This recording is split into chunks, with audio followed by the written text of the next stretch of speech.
result of the many years, millennia, I would say, that humans have been cultivating, cutting, planting, changing the face of the earth on the Mediterranean. And in exchange, the Mediterranean has given to all these peoples over these millennia the conditions for the birth of civilization, the conditions for them to help to develop a very great diversity of nature, of biodiversity, of richness. In the history of the developed world, this is a unique model in many ways in which the balance between human activity and environmental stability has actually brought result, and it has achieved this unique result. Climate change puts this balance at a great risk. Climate change is an effect that actually is not created regionally. It's in many ways an external case, but it can be curbed by work that can be done regionally. And I think that the efforts that will be made and can be made in a region can both work for the mitigation of climate change, for the adaptation that we need to make, and they can work in two ways. The one, to create a cooperation between the countries and the peoples and the business people also in the regions, and also to create a springboard for development, and that's very important. The Mediterranean Climate Change Initiative does exactly that. It brings the Mediterranean countries together to engage and to commit for shaping the way forward for this development path. And I now invite you to...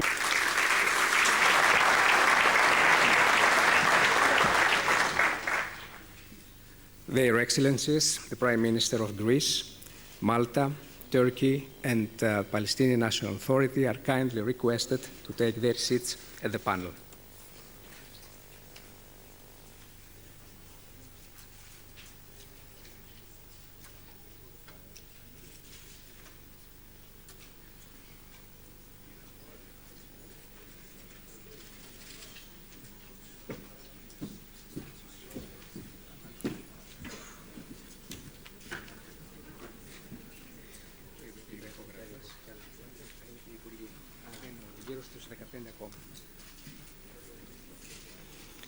Opening of the signing ceremony of the joint declaration on the establishment of the Mediterranean Climate Change Initiative. His Excellency, Mr. George Papandreou, Prime Minister.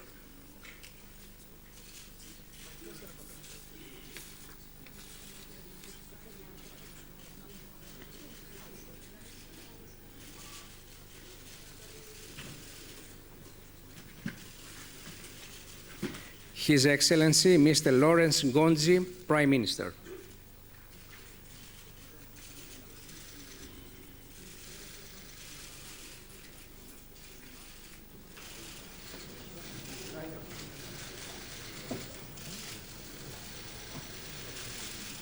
His Excellency, Mr. Recep Tayyip Erdogan, Prime Minister.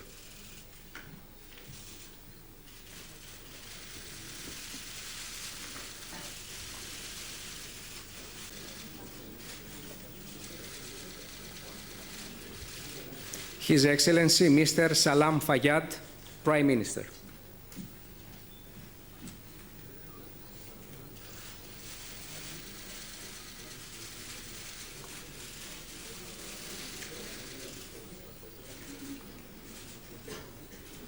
His Excellency, Mr.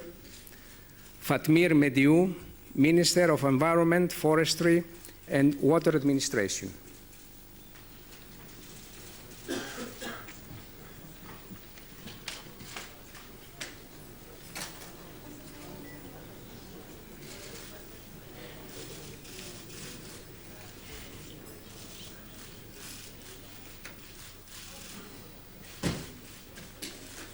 His Excellency, Mr. Dimitris Iliadis, Minister of Agriculture, Natural Resources and Environment.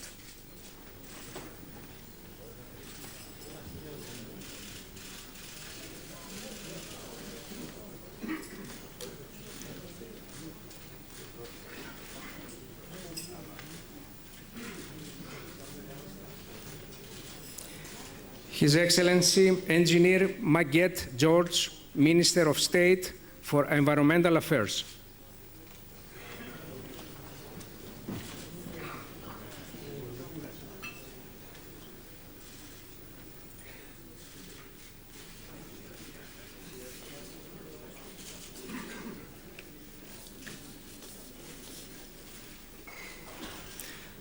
His Excellency, Mr. Zeev Benjamin Begin, Minister of State.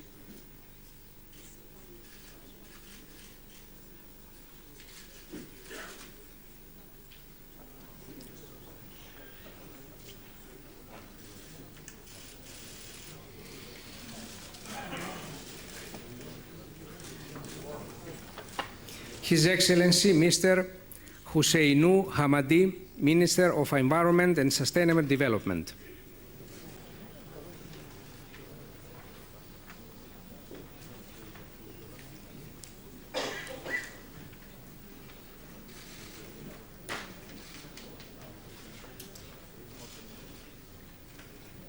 Mr. Roberto Menia, Secretary of State of the Ministry for the Environment and the Protection of Natural Resources.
A lot of sound in the morning.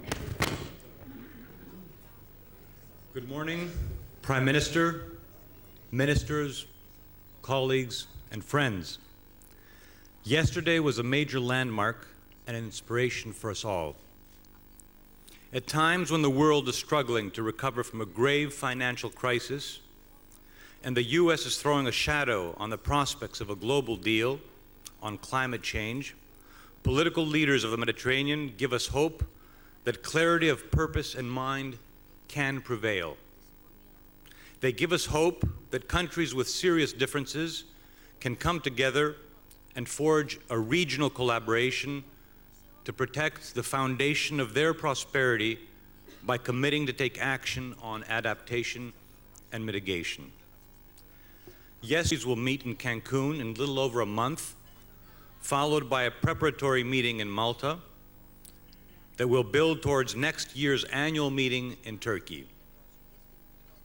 I, for Sense, is very proud to have played a part in launching the Mediterranean Climate Change Initiative and looks forward to further collaboration as this initial political commitment gains momentum into reality.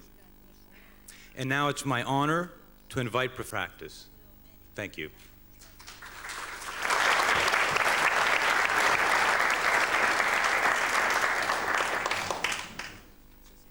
for the second day of a truly historic occasion, and we're, of course, all indebted to Prime Minister Papandreou for his vision in making all of us who were lucky to be here yesterday are still almost shivering with excitement over what we saw yesterday, a whole region come together, not a simple region, not a region, the move from hostile, and that is the decisive movement, the use of markets, the mobilization of the private sector to carry this out, and the third is finance, to actually pay the bills, make sure these projects can be implemented. I think there is nothing simple in this, unfortunately. We're here not because it's easy, but because it is hard. If it were easy, people would be making the deals on their own. And it is that the cheapest energy source as of today is not the most advisable energy source, because things tend to work more easily when it's either all public sector or all private sectors or tech, and what I4Sense is doing together with the European Investment Bank. And I do want to make a little advertisement. This publication put on.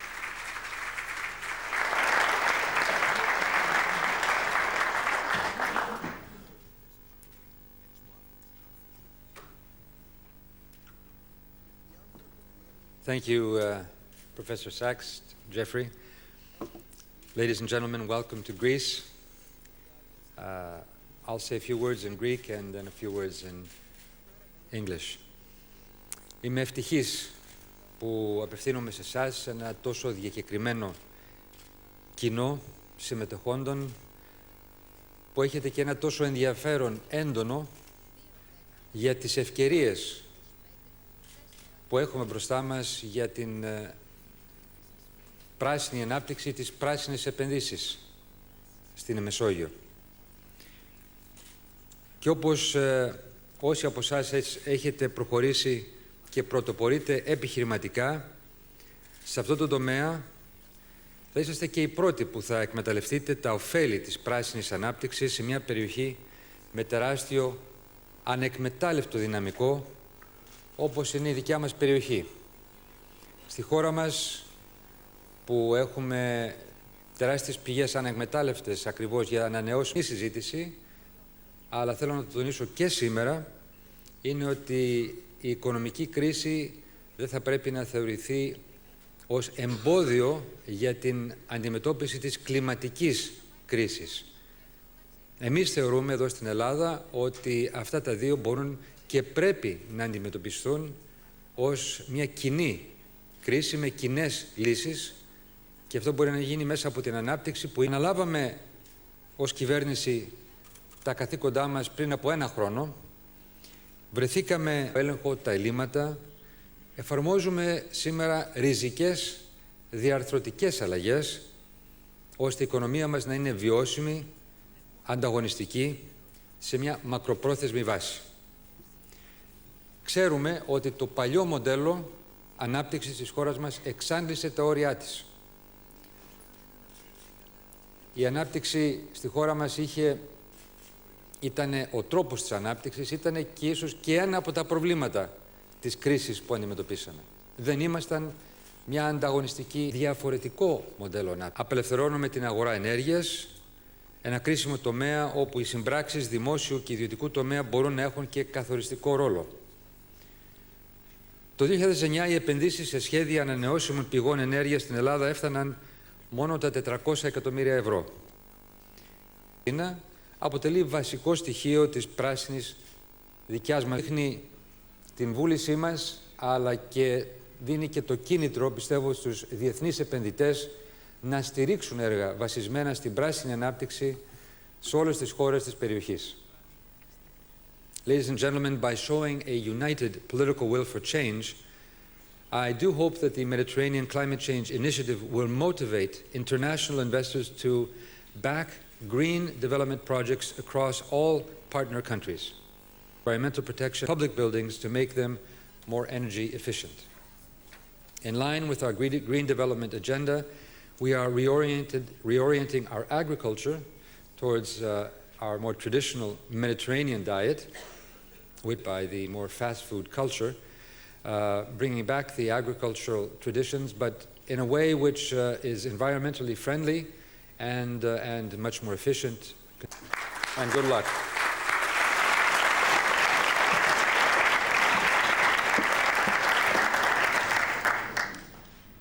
Thank you very much for that very clear roadmap and a very exciting one with the specific initiatives in Greece and for the region. And now it's our great pleasure to have the opportunity to hear from Maria Damanaki, the Commissioner for Maritime Affairs and Fisheries of the European Commission, to tell us about this most crucial area for the Mediterranean, obviously, and we look forward to your words, Commissioner. Thank you, Professor Sachs. Κυρίες και κύριοι, αγαπητοί φίλοι, θα ήθελα εκ μέρους της Ευρωπαϊκής Επιτροπής να σας ευχαριστήσω για την τιμή που μου κάνετε να μιλήσω σε αυτό το φόρουμ. Θα αναφερθώ στη θαλάσσια διάσταση της κλιματικής αλλαγής και τις ευκαιρίες για την ανάπτυξη και απασχόληση που μπορεί να δημιουργήσει. A world leader in renewable energy. Commissioner, thank you very much. Listening to you, it's remarkable to think about the scope and scale of the portfolio, protecting the seas, planning for the seas, and then also utilizing the resources efficiently for the economy. And I would like to draw 2 points, if I might, Commissioner, from your comments that I think cannot be emphasized enough. One is the need for knowledge in this sector, and how still there is a huge frontier of knowledge ahead. Partly it's R&D for technology, but partly it's the basic science, the ecology, the marine biology, and so forth, that is still not understood, and certainly not understood with regard to the implications of climate change and other human actions. And I'm gratified to hear of the Commission's commitments to new research programs. I would like to emphasize to the business community and to the philanthropic community how important it is to fund long-term research centers in this region, because they will be absolutely vital for the success of not only this initiative, but for the success of the region in the 21st century. And getting a network of serious, basic scientific centers around the Mediterranean working effectively on decades-long research programs is vital. It costs a lot of money, but the returns could not be higher. The second thing I would like to say as we move into the discussion with the ministers now and the rest of the day is the question of time horizon. It comes up, how can we do this now? We have other economic problems and so forth. But if we don't keep in context the real time dimension of this, we're going to lose everything. Consider the fact that the civilization of the Mediterranean region goes back thousands and thousands of years, whether it's kenosis or whether it's the Mediterranean of Herodotus, whether it is the ancient heritage of this region. The Prime Minister of Malta yesterday talked about the civilization of Malta being 6,000 years and maybe the origins of Phoenician civilization and so on. All of this could be lost in a matter of a few decades because of the absolute weight of human activity on the physical environment.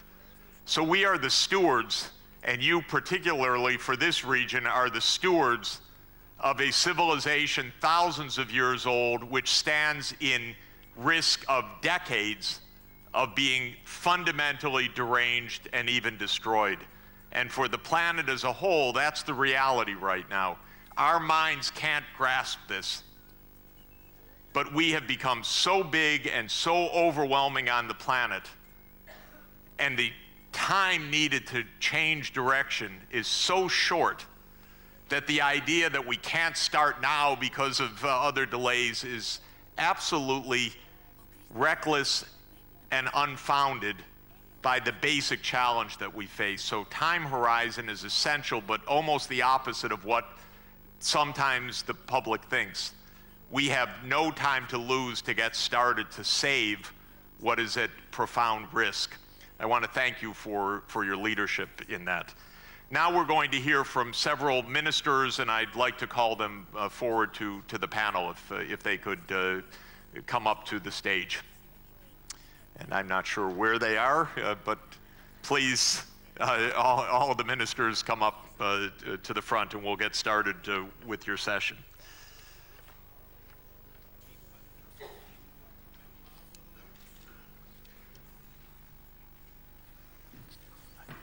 Hi. Minister of Environment of Albania, Fatmir Mediu, Minister of the Environment of Albania. Wonderful, please. Great, thank you. Excellent, wonderful. How are you? Great.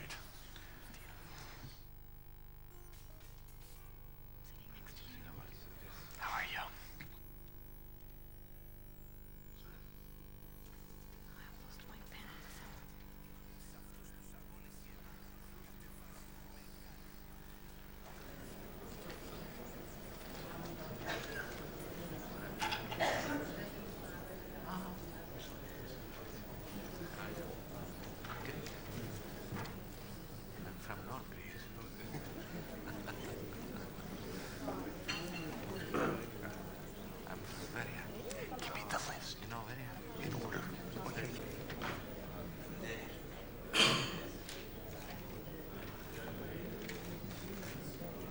Thank you very much for the government of Greece with Minister Tina Birvili, Minister of Environment, Energy and Climate Change. Please.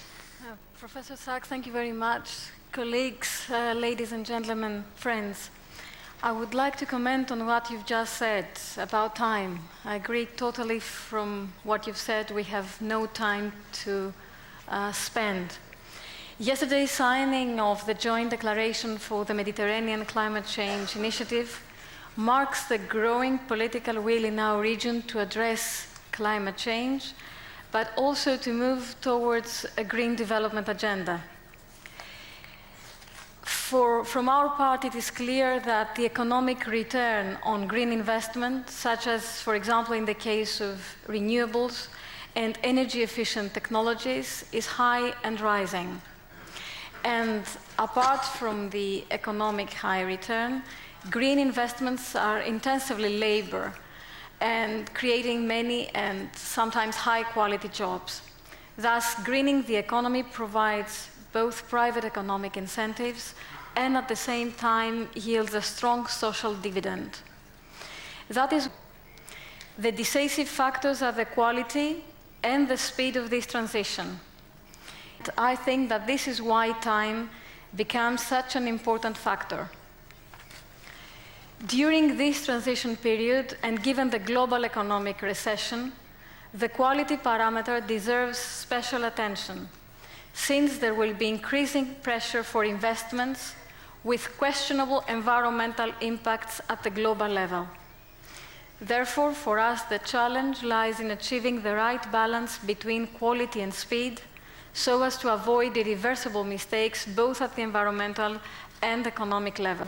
I could take the floor again, that the Greek government has made a conscious decision to support and use green development as a mechanism to exit the current economic crisis. Thank you very much. Thank you.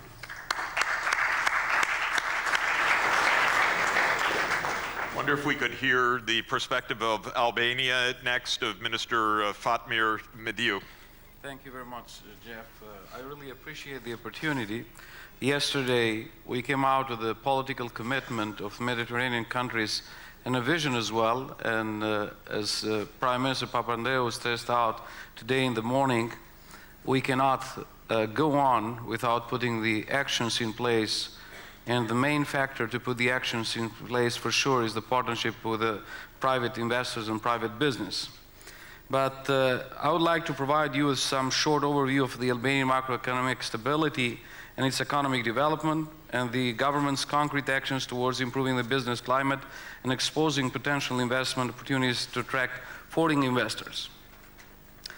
As a potential candidate country, Albania is working, first of all, to have in place all EU legislation in full compliance with EU legislation and European directives. And speaking as Minister of Environment, I can tell you that we are just now in time to improving the law on environment protection, the law on environment impact assessment, and law on environment permissions, which are very important to all the business people to understand that we will go on in the green economy to respect certain standards.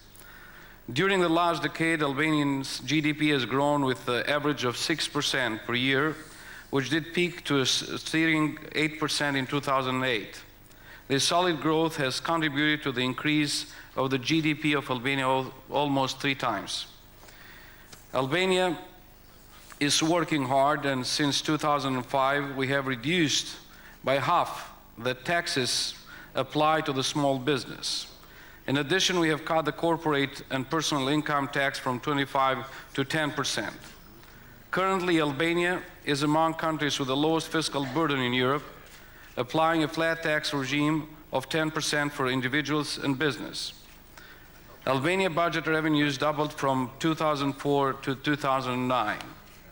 For the last decade, Albania has also been very successful in the privatization process in various areas such as fixed and mobile telephony, distribution of energy, sector, banking and insurance, oil refinery as well.